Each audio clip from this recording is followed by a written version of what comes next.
Dari 2009 semua partai bujuk buat jadi caleg lah, jadi dewan pakar segala macam. Tapi kan saya mengambil sikap untuk I'm part of no part itu, bagian dari yang bukan bagian. Semua partai sekarang kelihatannya kosong pikiran, kosong ide kan. Kan yang terjadi koalisi itu koalisi ngapain sih sebetulnya? Kayak orang mondar mandir. Kalau kita lihat koalisi dari atas itu kayak ini mondar mandir tapi otaknya kosong gitu kan. Itu kan koalisi yang dungu kan. Kan koalisi mesti antara sosialis dan sosialis, liberal dengan liberal, ateis dengan ateis, kan begitu dasar koalisinya tuh. Feminis dengan feminis tuh. Ini nggak jelas polanya. Jadi memang nggak ada ide. Jadi koalisi demi apa? Koalisi demi tuker tambah amplop doang.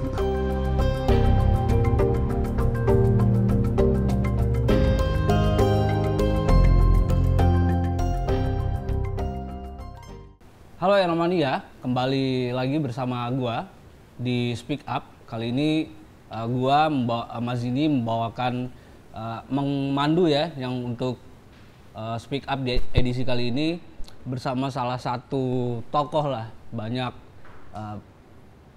Banyak sekali yang bisa kita ambil, tapi ini bisa dibilang politisi, ada yang bilang filsuf dan lain-lain lah. Selamat datang Bung Rocky Gerung. Oke, selamat menyambut. Gimana Bung? Kabar sekarang sehat-sehat? Lebih dari sehat. Kalau sehat itu ya? Sekedar kondisi tubuh. Tapi kalau enak itu artinya kondisi mental juga. Jadi gue bukan sehat, enak. Enak. Kabarnya enak. Kalau bahagia juga Bung? Enggak, kalau bahagia enggak. Kita bahagia kalau sesuatu yang kita bayangkan itu mendekati pencapaian. Kalau sekarang yang kita bayangkan itu mendekati keruntuhan. Lu ngomong Republik kan? Enggak tuh. Gue sebenarnya yang pengen yang hal-hal agak-agak personal lah gitu ya. Oke. Tapi kita ya personal nggak mungkin lu tahu gue bahagia apa nggak bahagia. Tapi ya kayaknya memang kalau ngobrol sama Bung Rocky tidak bisa dilepaskan dari politik dan filsafat lah gitu ya. Kalau aku boleh tanya nih Bung, kalau Bung Rocky itu sekritis ini ya, sangat banyak orang mengakui lah di Republik kita ini bahwa Bung Rocky itu orang yang kritis. Di masa kecil Bung dibesarkan seperti apa sih Bung di lingkungan yang akademisi atau kan yang aku baca-baca dari referensi yang ada Bung Rocky adiknya pun akademisi gitu-gitu. Iya, adik saya profesor, guru besar tuh, dan ya keluarga saya cukup akademisi tuh. Ayah saya ngajar matematika, ibu saya ngajar apa namanya sekarang ilmu gizi tuh. Jadi ada tradisi itu, tradisi membaca buku ya dari kecil saya baca buku. Tradisi membaca ya? Ya tradisi membaca artinya tradisi kuriositas. Membaca dengan curiosity artinya membaca dengan cara menggeleng. Kan kalau kita curious artinya kita ini apa sih? Gua nggak percaya nih, maka cari terus kan. Jadi membaca itu disebut membaca kalau kita bertanya. Bertanya itu artinya menganggap sesuatu itu belum tiba pada konklusi atau belum nyampe pada batas pengetahuan yang bisa kita percaya. Maka kita bertanya terus, dengan akibat kita membaca terus kan. Berarti membaca itu tidak hanya afirmatif, apa yang kita baca kita amini aja, nggak begitu ya Bung ya? Oh itu namanya baca komik tuh. Iya, betul sih. Tapi memang membaca kan pasti ada upgrade pengetahuan yang kita. Ya membaca itu kan akumulasi. Kalau lu misalnya baca satu buku dalam 2 jam, lalu buku kedua baca juga dalam 2 jam, terus menerus, itu artinya nggak membaca. Semakin kita membaca banyak buku, semakin cepat kita menyelesaikan buku itu. Mungkin buku kelima tuh ya tinggal seperempat jam itu atau tinggal 10 menit karena di depannya kan kita udah tahu oh ini jenis buku semacam ini kira-kira ujungnya begitu, berarti buku berikutnya nggak perlu lagi kita baca teliti kan, di speed reading aja kan, dilihat aja.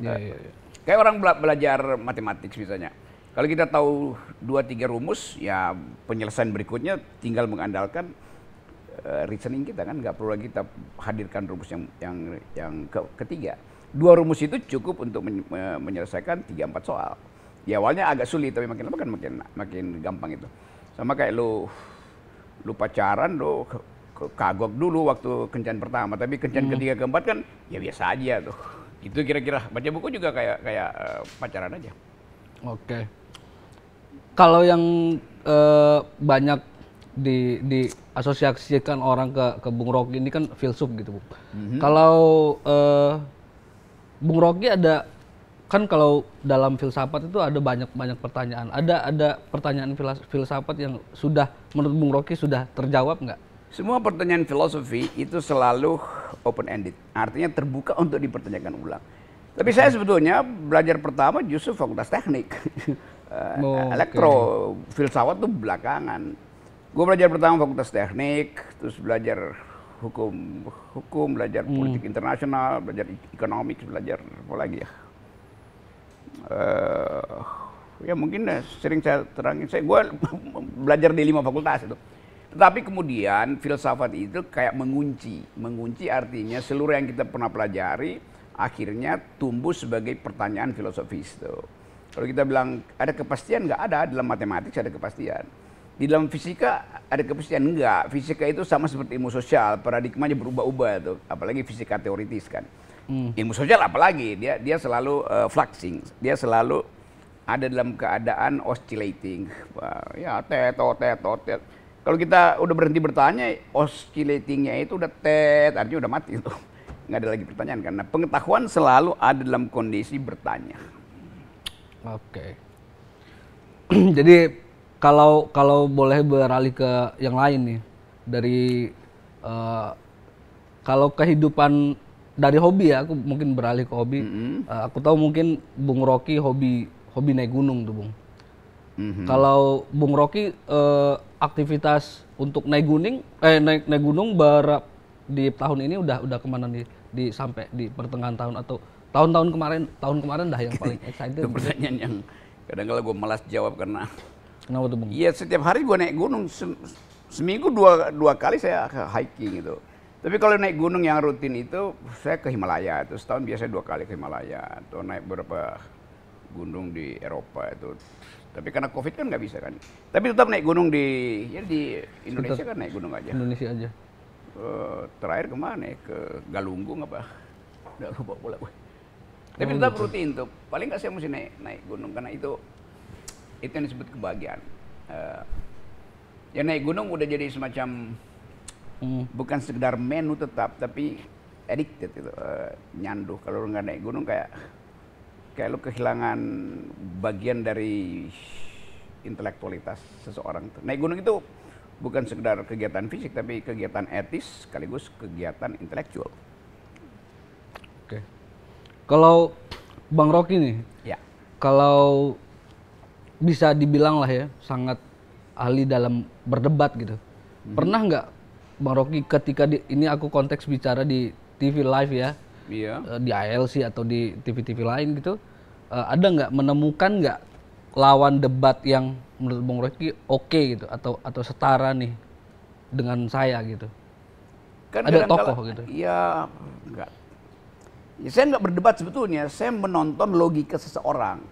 Debat itu kan menghubungkan antara kemampuan retorik dan kemampuan logis.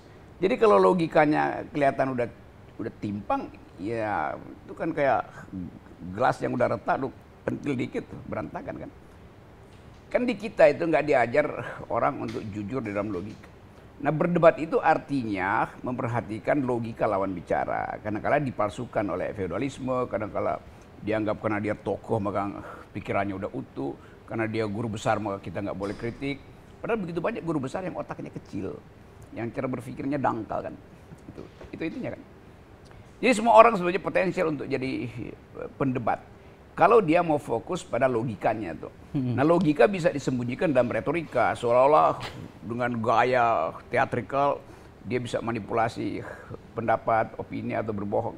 Tapi kita lihat jalan pikirannya satu waktu kejebak nih kan. Jadi kita perhatikan fallacies atau potensi dia untuk membuat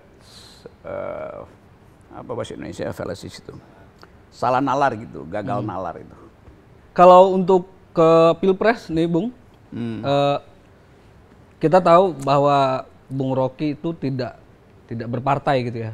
Tapi ada orang yang selalu mengkaitkan Bung Rocky dengan beberapa partai lah, dikenal dekat lah atau bagaimana lah.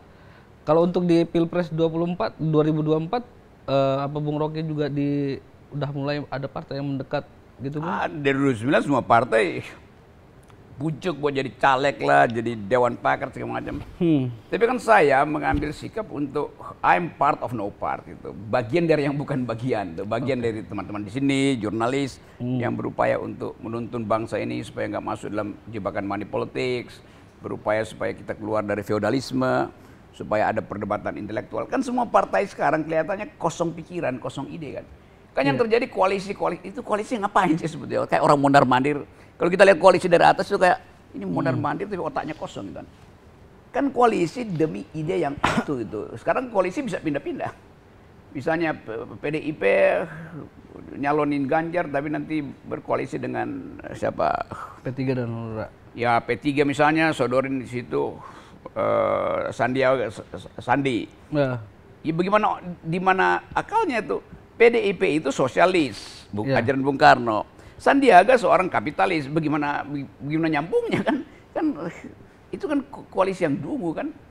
Kan koalisi mesti antara sosialis dan sosialis, liberal dengan liberal, ateis dengan ateis, kan begitu dasar koalisinya tuh. Feminis dengan feminis tuh. Ini nggak jelas polanya. Jadi memang nggak ada ide. Jadi koalisi demi apa? Koalisi demi tuker tambah amplop doang tuh. Bukan tuker tambah ide. Artinya memang udah banyak dari partai di Indonesia yang memang nggak ada landasan ideologis yang tidak jelas. Iya, karena ya? nggak ada landasan ideologi, maka gua bukan bagian dari kedunguan itu. Oke. Atau gue balik tanya tuh, kenapa harus dianggap bahwa ini partai-partai ini harus dituntun oleh ideologi? Karena memang semua partai yang disebut visi dan misi misalnya, visi misinya apa? Pancasila. Ya kalau udah sama Pancasila, yuk gabung aja semua kan.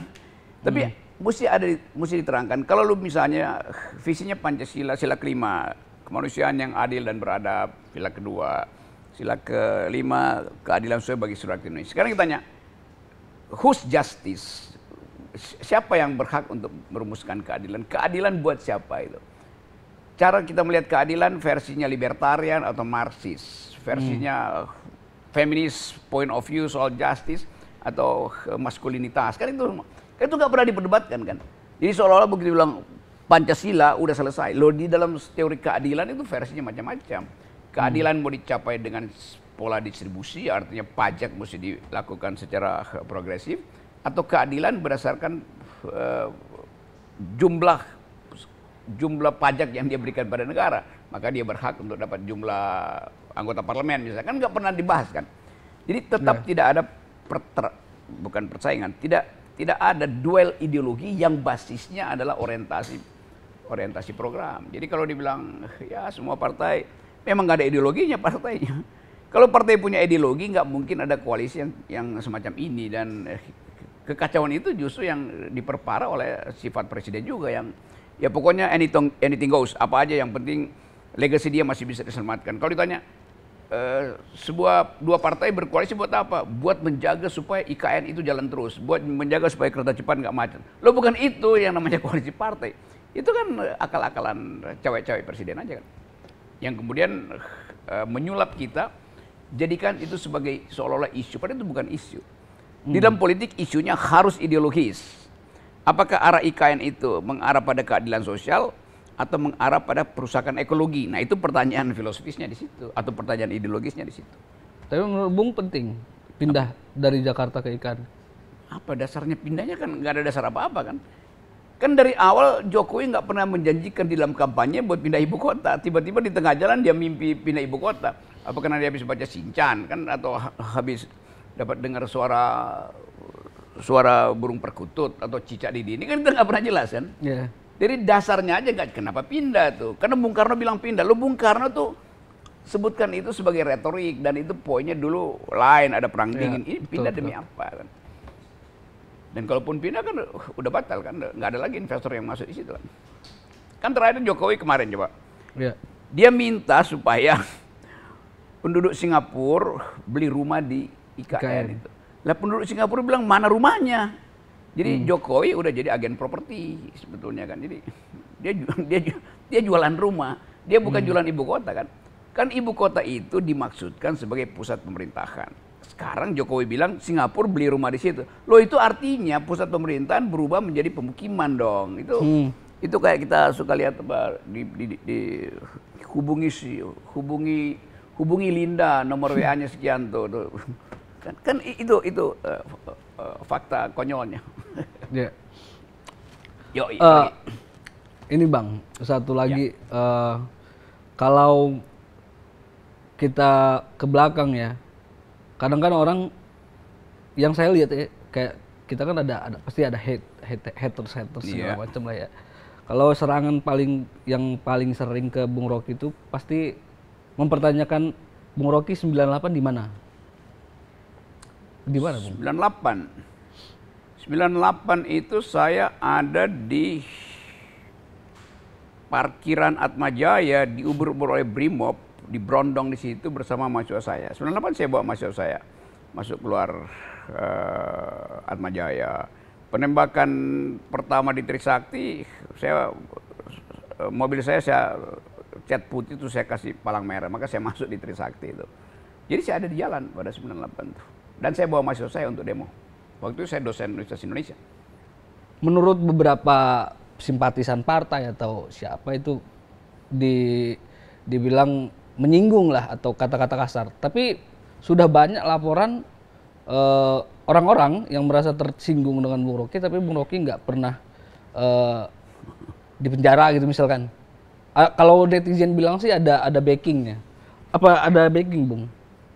Kan nggak pernah ditemukan delik kan. Semua yang saya ucapkan, itu kalau backing nggak ada kasus. Ditanya aja ke Mabes atau Polda itu mungkin ada 30 laporan, masih ada 30 laporan numpuk di situ kan. Tapi kan nggak ada delik. Kan saya selalu mengkritik policies itu. Saya selalu menyebut, misalnya kalau aku bilang Presiden Jokowi dungu, saya nggak bilang Jokowi yang dungu, Presiden Jokowi. Artinya kedudukan dia sebagai kepala negara tidak menghasilkan program yang konsisten. Inkonsistensi itu dalam logika disebut fallacies itu. Fallacy itu kalau diterima dalam bahasa Indonesia panjang itu. Fallacies artinya ketidakmampuan untuk menghubungkan antara tesis dengan kesimpulan sehingga data di dalamnya itu berantakan. Kan panjang, apalagi lu tweet. Ya dungu namanya tuh, kalau diperpendek namanya dungu itu. Jadi bukan ke personal. Nggak ada personalnya di situ, ngapain? Kalau itu personal, saya mesti hina bagian integral dari dia, yaitu batin dia. Kan saya nggak hina batin kan. Kan presiden itu bukan orang, presiden itu kan fungsi jabatan. Jokowi ya manusia. Jadi sering saya sebut, ya Pak Jokowi itu bagus sebagai kepala keluarga, itu wilayah privat. Buruk sebagai kepala negara, itu wilayah publik. Nah wilayah publik ini mesti terbuka, nggak boleh ada presiden yang tersinggung kalau dia dikritik di wilayah publik. Presiden, anggota DPR, siapa saja itu gubernur, dulu waktu dia mau nyalek buat jadi pemimpin, dia jadi pengemis kita kan. Kan dia minta suara lu kan, kasih dong suara gue. Jadi dia itu peminta-minta, pengemis sebetulnya. Begitu dia punya jabatan dikasih pin negara itu, lo kok dia ada di atas gue? Kan ngehe namanya kan, kurang ajar betul. Lu tadinya pengemis di bawah gue, tiba-tiba gue mesti minta izin untuk bertemu lu dengan prosedur yang panjang. Itu artinya dia tidak tahu diri. Dan demokrasi selalu mengembalikan prinsip bahwa pejabat publik itu adalah petugasnya rakyat. Dia wakil kita untuk menghasilkan kebijakan pro kita tuh. Jadi kita berhak tegur dia, karena dia tadinya minta suara saya. Saya tidak serahkan kedaulatan saya pada dia, yang saya serahkan kepentingan politik saya, bukan kedaulatan. Nah seringkali mereka klaim kedaulatan, kan kalian serahkan kedaulatan. Di mana saya serahin kedaulatan? Kedaulatan itu menetap pada diri warga negara. Yang berubah adalah kepentingan politik. Kedaulatan tidak kita serahkan selama 5 tahun, nggak mungkin kita kasih kedaulatan. Kedaulatan itu justru yang mengendalikan politik elit. Jadi kalau kedaulatan hilang, ya nggak ada lagi prinsip demokrasi. Kalau untuk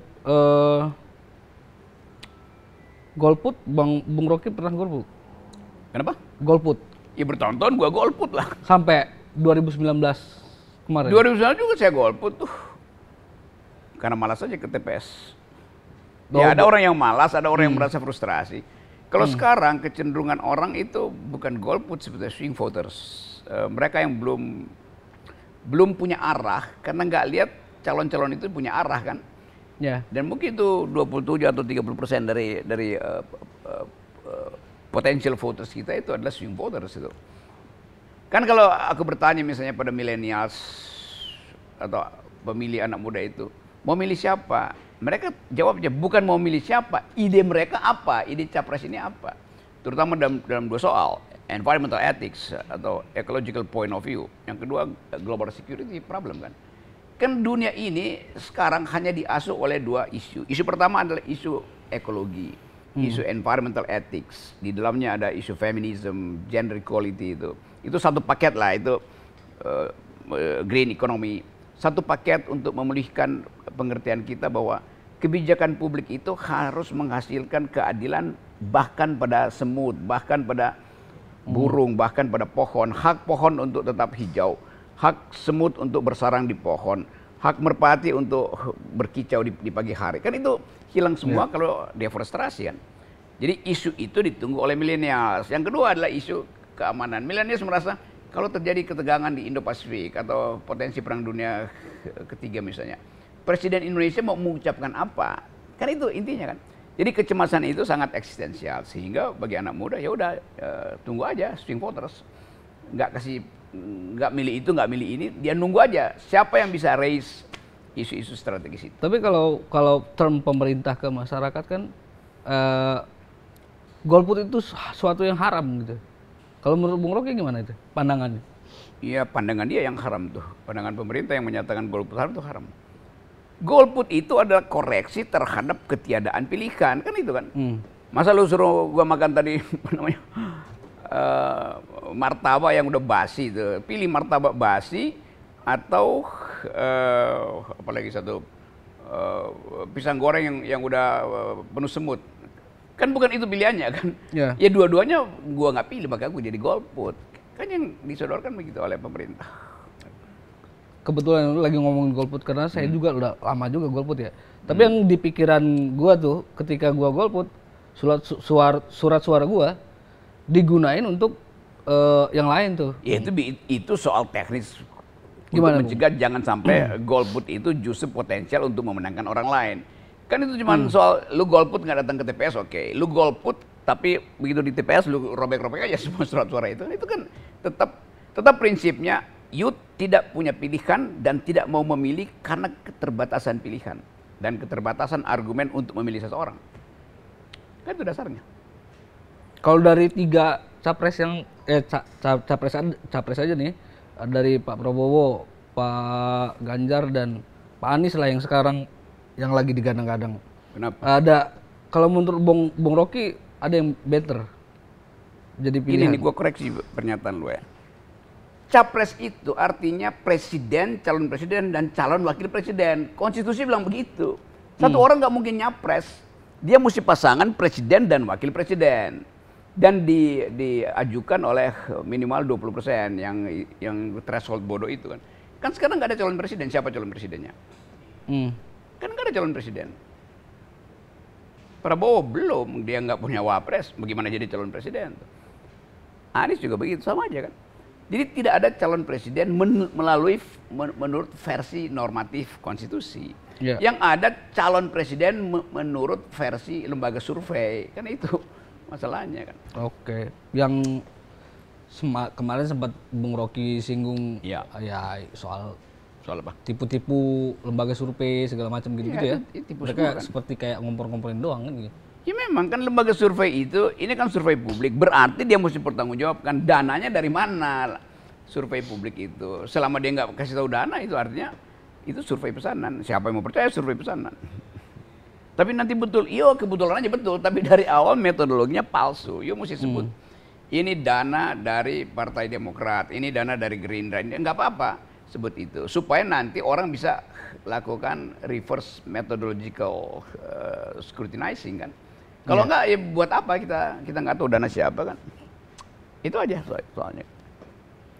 Kalau melihat sekarang ini Bung, belum klopnya antara capres terus nyari capresnya siapa, cawapresnya siapa, terus yang ini koalisi sama ini koalisi, antar partai ini kan kayak Bung bilang tadi, lari-lari masih cari sampingan ya. Nah, ini kan kemungkinan ada permainan katanya, ada permainan Jokowi lah, cawe-cawe gitu. Ini menurut Bung Rocky gimana, Bung? Kalau cawe-cawenya Jokowi, kalau dia bilang sih demi kemajuan bangsa, Bung. Gini Pak, coba lo lihat misalnya, Golkar calonin Erlangga Hartarto, hasil Munas Golkar.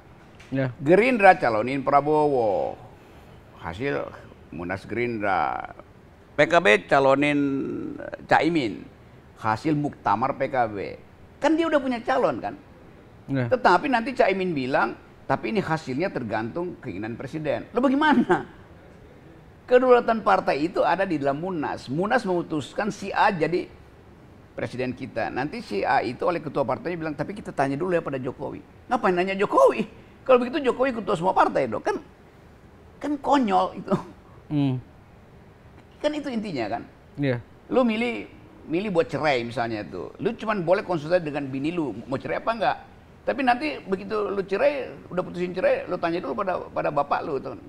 Lu bilang enggak, buat apa lu putusin dengan istri lu atau putusin dengan pacarmu kan? Jadi yang kita sebut kedaulatan partai itu yang tidak pernah final. Dengan kata lain, Jokowi memanfaatkan kedunguan partai ini untuk cawe-cawe. Kan partai mesti bilang saya udah calonkan ketua umum saya. Oleh karena itu ketua umum hargai pencalonan yang datang dari konstituen. Bayangin misalnya PKB mesti tunggu Jokowi untuk setuju apa nggak setuju kalau calonnya adalah Erick Thohir. Hal yang sama juga P3 bilang oke, calon presiden kita ditentukan oleh Jokowi itu. Kita tunggu sinyal dari Jokowi. PAN juga bilang begitu. Lah Jokowi emang anggota dari 3 partai itu kan ngaco kan? Iya. Jadi itu yang mesti kita luruskan bahwa saya memilih partai A supaya partai A itu memunculkan seseorang dari dalam partainya untuk jadi presiden. Tidak perlu konsultasi dengan Jokowi kan. Ini otaknya di mana tuh ketua-ketua partai itu kan? Pasti nggak di kepala. Tapi kalau anggapan orang kemungkinan gini, Bung, Jokowi mengintervensi atau ikut menceburkan dirinya mendukung salah satu paslon misalkan. Itu bagaimana? Ya bodoh aja tuh si paslon itu. Kan paslon itu kan dicalonkan oleh partai. Kenapa dia mau tunggu dicalonkan Jokowi? Lama-lama Jokowi bilang ya nggak jadi dia pindah lagi. Terus yang keputusan partai ngikutin Jokowi lagi kan. Jadi dua-duanya dungu itu. Gampangnya partainya dungu, Jokowinya juga dungu. Berarti kalau nyambung ke yang isu-isu kemarin, ada seruan impeachment Jokowi itu bisa? Ya memang bisa. Kan Jokowi udah melanggar semua yang dia janjikan pada waktu itu. Kan gak ada satupun janji presiden di dalam kampanye dia itu yang dia lakukan. Apakah dia berjanji bikin IKN? Enggak. Ya. Jadi kenapa mesti itu yang diukurkan? Kita ukurkan apa yang dijanjikan presiden. Misalnya hutang luar negeri tidak akan dia tambah. Sekarang bertambah hutang luar negeri. Kan soal-soal begituan kan. Yang kita sebut loh, yang dijanjikan presiden itu yang mesti ditagih. Misalnya presiden janji 30 program ya. Ya. Oke. Semuanya ada. Lalu ada program yang tidak dia janjikan, IKN. Lalu IKN sukses. Lalu yang 30 ini apa? Ngikut IKN. Lo kita mesti uji yang 30 yang lu janjikan nggak jalan. Maka jangan tambahkan yang IKN kan nggak dia janjikan. Apalagi kalau IKN-nya merosot. Apa misalnya yang bisa dibilang sukses? Pertumbuhan ekonomi janjinya 9-10%. Ternyata cuma sampai 5% dan itu nggak bisa menciptakan lapangan kerja. Apalagi yang dia janjikan. Demokrasi menurut lembaga survei dunia Indonesia indeks demokrasinya turun, apalagi korupsi jalan terus tuh, apalagi kesejahteraan nggak ada buktinya karena justru stunting sekarang prevalensinya 25%, artinya 1 dari 4 bayi yang lahir kekurangan gizi itu. Kan perintah konstitusi pada presiden cuma 2, cerdaskan kehidupan bangsa, rawat fakir miskin. Sekarang kita lihat Pak Jokowi cerdaskan kehidupan bangsa enggak? Loh, IQ Indonesia itu tinggal 70. Bagaimana mau ada bonus demografi kalau IQ kita tinggal 70? Dari mana data? Ya, dunia mengevaluasi, bikin riset, IQ Indonesia cuma 70. IQ Singapura 115. Dalam pertandingan nanti Indonesia pasti menang. Nggak bisa menang, wong kita mulainya 70 dia 115. Kalau nama Bung Rocky di Google itu, Bung, kita tulis Rocky Gerung gitu. Di bawahnya itu kan macam-macam tuh. Yes. Bawah-bawah ya. Ada Rocky Gerung Anies atau Rocky Gerung agama, Rocky Gerung istri, Rocky Gerung menikah, Rocky Gerung apa? Ada dari itu ada yang mau Bung Rocky jawab atau enggak? Iya. Dari keyword itu. Ya gue lebih paham dari Google lah. Kan misalnya lo tanya sosial media saya apa? Twitter. Ada nama saya. Tapi ada 20 nama yang pakai nama saya kan. Itu kan palsu kan. Twitter saya itu dulu followernya kira-kira 2,5 juta tuh. Dirampok oleh buzzer Dungu ini 3 hari sebelum Jokowi dilantik. Dihancurin, saya nggak punya lagi Twitter kan. Instagram. Mungkin ada 20 Instagram pakai namaku tuh. Bahkan ada Instagram yang followernya itu 900.000 atau 1 juta. Dia pakai buat dagang obat kuat. Serius. Tapi bagaimana mau dipersoalkan, kan nggak ada hukum kan? Iya. Di Indonesia. Jadi sekarang Bung Rocky nggak Saya nggak punya sosial media apa-apa. Twitter pun nggak? Nggak ada. Oh berarti yang Facebook follow kemarin palsu tuh? Ya palsu semua kan. Jadi ada orang nge-tweet atau pakai Facebook atau nama saya dilaporin ke polisi, itu bukan punya gue. Yang lapor siapa waktu itu, orang PDIP. Ini pasien, lu bodoh banget ya. Nama lu juga bisa gue bikin Twitter kok, bisa gue bikin apa namanya Instagram. Kok dia percaya kan? Polisi juga bingung, ini bagaimana buktinya coba. Tapi namanya, iya nenek moyang lu pun bisa gue pakai nama Twitter gue tuh, tapi palsu kan. Aku nggak punya. Yang ada YouTube itu dibuat teman-teman FNN misalnya, Hersubeno Gang itu buatin. Tapi karena saya narasumber tetap, maka namanya Rocky Gerung Official. Karena gue ngomong terus setiap hari kan itu aja. Jadi aku nggak punya sosial media. Karena itu ya Google pasti punya begituan tuh, karena algoritma orang pasti tanya tuh soal ya macam-macam lah yang lu sebut tadi. Oke. Kalau pertanyaan terakhir nih Bung, kalau untuk teman-teman lah, terutama masyarakat yang banyak ya, untuk ke 2024 ini tips and trick atau malah nggak usah dikasih tips and trick, golput aja udah gitu. Apalah pesan politik aja yang penting. Saya ingin presiden berikut itu lolos dalam 3 filter. Yang sekarang filter yang dipakai cuma elektabilitas.